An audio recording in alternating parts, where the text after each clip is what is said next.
What is it? It says Gemini is ready to take notes. I just want you not to put stuff on the screen when I'm trying to record things.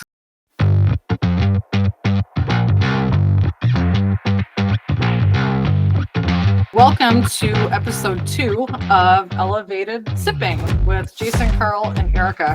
Today, we are going to be talking about Jameson Triple Distilled Irish Whiskey. It's been oak cask aged for at least 4 years. And this one that we're trying today is 40% alcohol by volume. Side note to this whole thing is that John Jameson, who created this product, was actually from Scotland and moved to Dublin in the 1700s. According to the Irish Whiskey Act of 1980, Irish whiskey must be both distilled and aged in Ireland to be called Irish whiskey. So that is what we are going to have today. Just a side note before we get into this, I do want to show you guys, I have a very good whiskey friend. He got me the super cool, can you see this?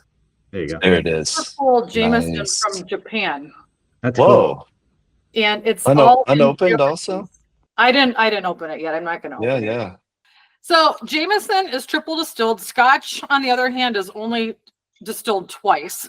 So because it's triple distilled, it normally is a little bit smoother and an easier dram to kind of drink. In my head, I think I like American whiskey better than Irish whiskey. And I don't know if that's just perception. And if you gave me a blind test, would I be able to tell? Now, why do you think you like American better?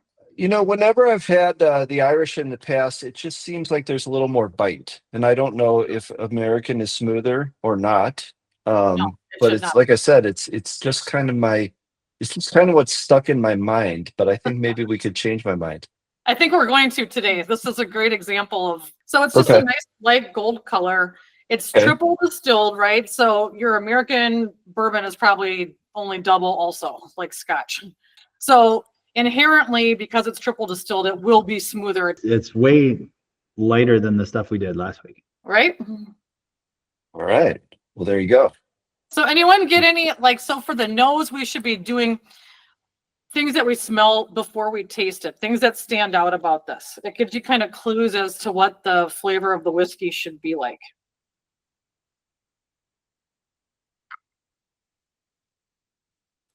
So I am getting some type of hint of citrus on this, and I don't know if I think it's lemon or grapefruit or some sort of both. It seems like it's vanilla heavy, and it seems like it's floral. Okay. Yeah, I think last week I mentioned like a deep spice, but I'm not getting that same. It's definitely more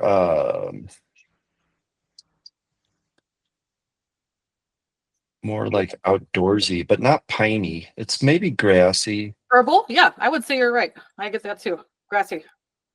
You shouldn't be getting the spice either, Jason. I think you're 100% on that because there's no rye in here, right? Okay. So that rye really affects, that is what normally brings the spice to the American whiskeys, and we're not going to have that on this. Now, there could be some subtle pepper or baking spices, that kind of thing in this once we get into the flavor a little bit, but we will not, it should not be spicy like last week's was. Okay. Should we take need to try it? Yeah. For me, it's just super light. It's almost, you can barely even smell it, but the vanilla is way forward. It almost smells like vanilla extract. Yeah, I get that too. All right, let's go for it. Yeah. I mean, there's that subtle influence. When somebody says a word, all of a sudden you pick up on it. Right. I'm getting a little vanilla now. Isn't it great?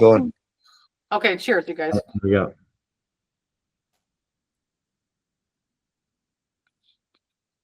Super vanilla on the palate.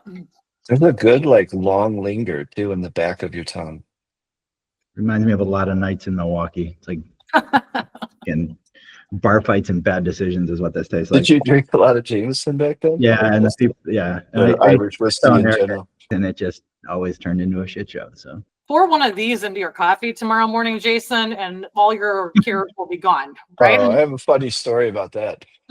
We were in Vegas with my wife, and she was like, She thought that Irish coffee was like the Baileys and the whipped cream and like super sweet. Yeah. And so she orders the Irish coffee. They come out with the black coffee with Jameson, and she's like, "What the hell is this? Right. Where's the whipped cream?" It's good So stuff. when you get it at the airport or wherever, what's your preferred, like with ice, or do you do neat, No, or I what's drink all my whiskey neat.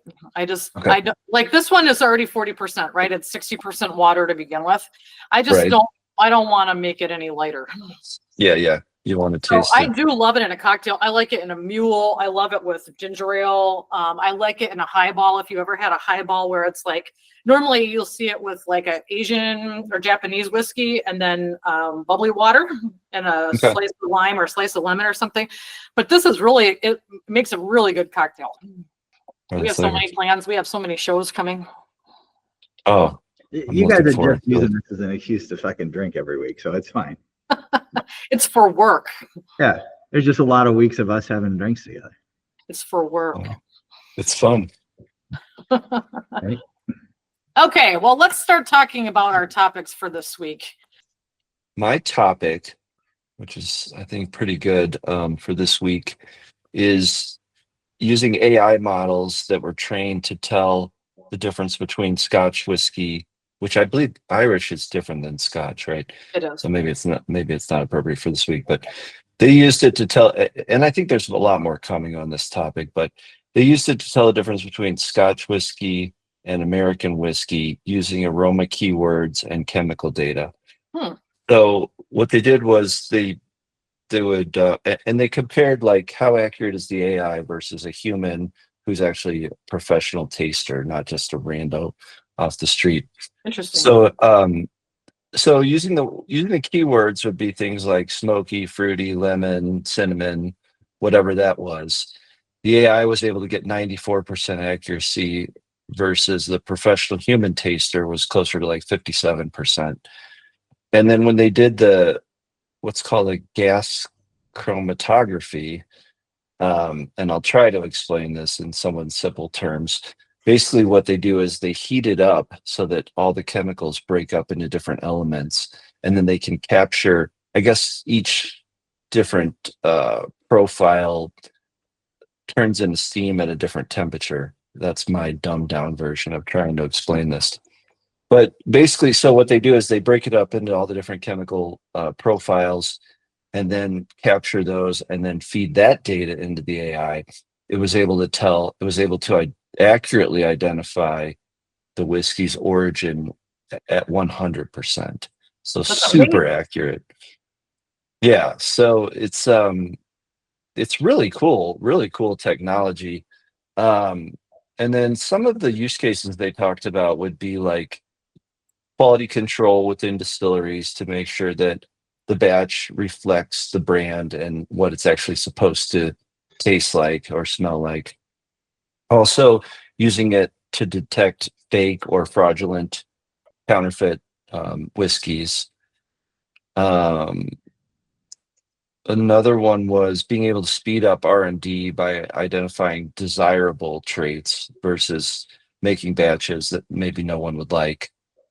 And the last one that they talked about was AI. I guess using it in a broader context in terms of like food and other beverages, and it could be used for things outside of the whiskey industry. So yeah, so I mean, pretty cool topic. So Um, Jason, can I interrupt for 1 second? Is yeah.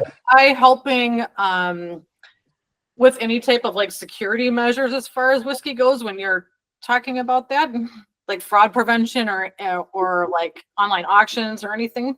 I mean, I don't think they are today because this is kind of a small uh batch, like proof of concept, right? No. It's not a product yet, but I think the potential is certainly there for like even beyond flavor profile. They could use it to do bottle, bottle or label identification, looking at bottle shapes, laser engraving, and flagging different types of inconsistencies to prevent fraud. I think and again, this has much broader implications across like any types of products, right? It doesn't have to be whiskey. Good job. Good topic, Jason. I've broken my spell of thinking that Irish whiskey was Right. subpar to American. Yeah, I added ice and it seems to have softened it up quite a bit. So Okay, I nice. mean, I actually kind of prefer the stuff we did last week over this one. But this is an easy. And why did you prefer last week? I don't know. I mean, the other one, maybe it felt a little bit more like the taste was designed to be tasted, right? Like Jameson to me just feels like I said, this could be my history with it, but it just feels like it's designed to drink a lot of it and not necessarily care about the actual taste of it. So Yeah, I hate to disappoint you, but get used to drinking some stuff that's not designed to be tasted coming up. We got some doozies coming. Yeah, we do.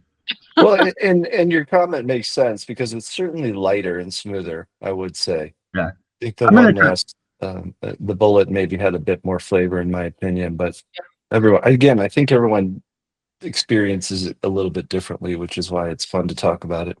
Since I'm the cocktail guy, I'm going to try mixing stuff into it anyway. So, well, why don't you share with us what you're mixing?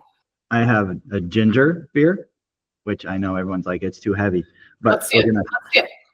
It's not if you go light on the mixer, right? Don't, because I think too much ginger could impact it a lot. Yeah, this is going to be spicy. Just put a little bit in there at a time. Yeah. All right. And then I got my favorite freaking lime packets. Sure. Now show us all. This is important. This is a Las Vegas tip. True lime. They're fantastic. They're like 0 calories. There's 0 sugars in it. It's just crystallized lime. So wow. One packet is like 1 lime wedge, but they're kind of delicious on your own. If you're like somebody who enjoys sour and it's like a grown-up pixie stick. It'll hit you. Is it real lime? Is it dehydrated or is it synthetic? Okay. It's crystallized like lime oil. And it'll hit you right in the back of the freaking. Now, have you made your drink yet? No, I'm doing it right now. Show us. You can't see much because I'm mugging it today. Oh, yeah. Are you putting the whole lime packet in? I'm gonna. See, you went full at it. Yeah. Jason. And because I'm so well prepared, I'm gonna use a pen. What? You're gonna What was that, Jason? It was like a sound of disappointment. Yeah. No, that's Jameson for you, right? He's doing absolutely everything he can to mask any flavor of the alcohol. There it is. There it is. I'll say it. I mean, Carl's history tells him that's what Jameson should taste like, so it's all right. The ginger beer is, wow. Too spicy. Did you go light? I did. Just a little splash of it. But I mean, dude, me and ginger, we don't get along. All right. I got a problem with ginger. Jason, did you add anything to yours or are you just sipping it straight? No, I'm still straight. I was thinking about putting some ice in there, but I actually don't think it needs it. It's pretty good as is. I'm converting you slowly but surely. You don't even You really are, which I love. I mean, this is why we do this. Well, I have a topic that I'm torn on this one. This is like a pure illustration of Silicon Valley's like need to monetize and commercialize everything useful and turn it into some advertising piece of shit. But it's something that you might find exciting, Erica. It's ChatGPT has added shopping capabilities to. Now, why would you say Erica? I don't know. I'm picking names out of a hat. You seem like you would be more excited about shopping stuff than Jason. I really am. It sounded like he was directing you to take the first stab at the response, and then I'll buy something and try it out. I'll do it on the company credit card. There you go. Yeah, great.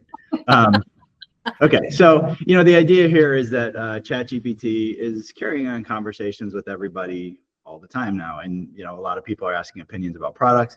So they are now providing shopping links for relevant products, and it does a great job. Like you ask it about a particular product, it actually will present you with several options to buy the product, as well as some pricing information, some rating information, and the ability to converse on each one of the links they send you. So, Okay. so it is cool. Like, it's an ad-free environment, so it's not like these companies right now are paying for placement, but they do have partnerships in place with major retailers, and they're trying to get their product feeds into the ChatGPT model. So it's only a matter of time, right? It's only a matter of time. And honestly, like, this is a huge threat to search engines. Yeah. Think about how much you interact on a daily basis with ChatGPT versus Google search anymore, right? Right. Google search has almost cannibalized their relevance through advertising, and ChatGPT is still kind of early days, but the idea of having an ad-free, highly personalized environment where you can ask about products and you can get additional, and then it can link you right to the transaction is pretty cool. Now let me ask this: do you think that Google will become more like ChatGPT, or the other way around? Well, I mean, Google's already going after Gemini, right? So they're making a hard push into, overhauling their user experience across all of their properties with, LLMs and chat applications. So, will it be will Google respond? I don't know that they need to respond as much as ChatGPT has sort of a blank canvas to work with, whereas Google is kind of stuck with the way people are used to interacting, and they can only adapt so far, whereas ChatGPT could come and totally disrupt the shopping model completely. Yeah, I mean, my thought is like ChatGPT is probably going to become more like Google, pay for placement, but that's what we all kind of don't like. So if Google were to, make some changes so that their interface was more like what you're getting out of chat, more interesting, but less profitable probably. Yeah. So it'll be interesting to see how the two compete. Yeah. Um, It's super easy to use. I tried it the other day, just, And you can buy things right from it. Yeah, you can buy things. Well, you can link to other sites, right? So when I asked for recommendations on coffee makers, it gave me direct links to Breville and Keurig, and then also secondary links to Walmart and Amazon, Cuisinart. But the nice thing is, like I said, I can ask about a specific model.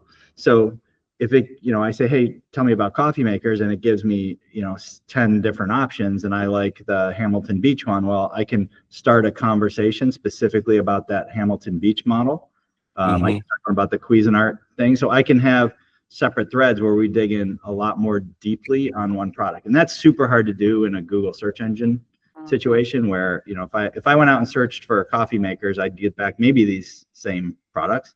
But it would be very difficult for me to, start drilling in a way that was not taking me directly to the consumer's website. It can't be long before we've got either paid placement or, other referral type situations that pushes ChatGPT to one of the leading retailers, or at least one of the leading e-commerce, initiators on the web. I don't know if you guys have messed with the deep research at all, but I did use that one time to kind of do some product search. And it took it like 15 minutes. It went to hundreds of sites and it looked at reviews, and it was really, really cool. Deep Way research, better than anything you could get from Google. for sure. Deep research is a fascinating tool inside of ChatGPT. The nice thing is the shopping stuff is available at all levels too. So the free version, the pro version, and the whatever their middle tier is. Okay, well, I'm just going to throw my topic in real quick. And this is not new universally, but this last week, the Edinburgh Airport completed a security upgrade, 24 million pound security upgrade, and they updated all of their 2D scanners and security to 3D scanners. They're called 3D computed tomography scanners, and I think it's like CT, like a CT scanner. So it does 3D x-raying. There's no need to unpack your laptop or liquids. You can still only bring, 100 milliliters or whatever the amount is on. And they're saying it's going to be an improved threat detection, and that they're going to get people through security in 10 minutes or under with this. This is already in effect in 6 other airports, and 3 of them are in the United States: LAX, Chicago O'Hare, and JFK. None of those you can get through security in 10 minutes in. The liquid requirement remains the same. They said that that's guided by the FAA. So they said that that's something that they can't control. You can still only bring what is allowed by the rules on that. But they said you don't have to remove those from your packaging anymore. They're not requiring people to put things in plastic bags to be see-through. So there are some benefits to it because it can see it without having to go through all the steps of packaging it, putting it all together in a plastic bag, taking it out. You can leave your computers and stuff in there. So that's pretty cool. Yeah. Is it similar to medical grade CT scans, or is it a separate thing completely? Okay, so both are X-rays and do computer processing to create cross-sectional images. The airport CT scan is based on that, but this one prioritizes speed and object identification versus the medical one that's looking for like details, accuracy, and like tissue differentiation, right? So this is looking more for specific objects and getting you through quickly, but it seems like it's very, very similar technology. It's both using the same kind of scanners, just looking for different things. That's cool. So they might be doing something where they have models that are looking at the image of your bag and saying water bottle, laptop, shoes, coat. That's a good question. I don't know how that works, but I'm guessing, right? And when I was looking at the pictures of it online, like they were showing the bags going through, and you could literally see, they could scan around it and even see it from different angles. That's cool. Right? So you could see, oh, this is a water bottle, this is a blow dryer, this is whatever. And instead of like looking at a flat X-ray and guessing this is what's on top of this, they don't do that anymore. They can see it in 3D and zoom all the way around it. Wasn't a super exciting week? It didn't seem like for the right. There wasn't a whole lot. I mean, if you really wanted to get into the deep and nerdy, right? You know, probably finding, you know, the crazy thing is if you try to look at AI, there's releases of new stuff every week, like crazy stuff, right? But at the same time, like you're talking, you know, like a lot of new image and video models have been released in the last 2 weeks. But, you know, again, you're talking like very nuanced differences between A and B. So now they just have to figure out how to speed up the coffee line. If they can do that, it'll be we'll be in good shape. If they can get you through security in 10 minutes, I will be shocked. Because like I said, I mean, O'Hare, New York, LA, like those are not shining examples of speed and efficiency. No. Well, I'll have to fly there now to buy scotch because of the tariffs. So that might be something that's important to us. There you go. It's true. It's true. Yeah. Okay, so we're introducing a new segment on our elevated sipping show today, and we're going to spin a wheel to decide what happens next week. All right, here we go. Are you ready? All right, ready? 3, 2, 1. Yes. I'm nervous. Buzzballs. Oh, that's so funny. Oh, nope. We're the Isle of Scotches next week. There it is. We're going hard at the whiskey. So give us some examples. What falls into that category? So you're going to talk about like your Lagavulin, your Ardbeg, your Bruichladdich, your typically known for the peat and smoke, right? Okay. So nice. We will Laphroaig. Those are all good examples. Laphroaig 10 is pretty easy to get a hold of, so maybe we'll focus on that one. And I have some good mixers for people, Carl, if they want to mix anything with it. He does like a peaty, smoky Scotch, though. I've got him going on some of those, so this might be fun for him. All right, so we'll regroup next week. Again, if anyone wants to join us, we're happy to have some fresh faces in here. Bring a tech topic of the week, and we'll hook you up with a sipper. Let us know. Yeah, I don't think so. I didn't try my ice. Let me try that real quick and see. Yeah, see what you think.